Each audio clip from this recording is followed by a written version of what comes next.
Write the ratio of the first measurement to the second measurement. As I said in the last video, you need to have the same units on both of the measurements. So first we're going to write what the names of these things are. By the way, I don't know if this is helpful or not helpful, but a table tennis ball, table tennis is also known as ping pong. So for the sake of ease, I'm going to write ping pong ball.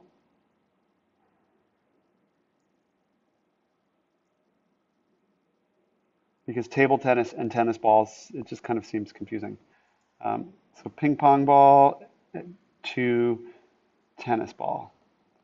Now, of course, we're actually doing the diameters of them, and if we were being more specific or super clear, we would write diameter of table tennis ball, diameter of tennis ball. But it's fine for now. We're just going to go with the shortened version of it for space and simplicity. So we've got 40 millimeters over 6.8 centimeters. Remember, we're going to have to convert this into the same units. So how do we do that? What does that look like? Well, we can write 6.8 centimeters, and then we multiply it by what is that actually the ratio of centimeters to millimeters. We want centimeters on the bottom, so it cancels. So 1 centimeter is how many millimeters? It happens to be 10 millimeters. So if we were to then cancel the units, we'd say centimeters and centimeters cancels. 6.8 times 10 is 68, and that's millimeters. Okay?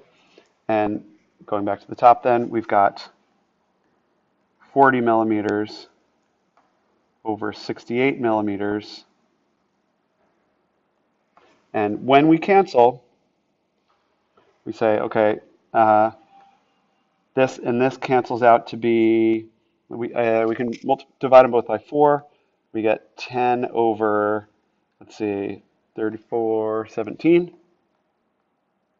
And the millimeters cancels out as well. So we get as a final answer the diameter of the table tennis ball, ping pong ball, to the diameter of the tennis ball is in a ratio of 10 to 17.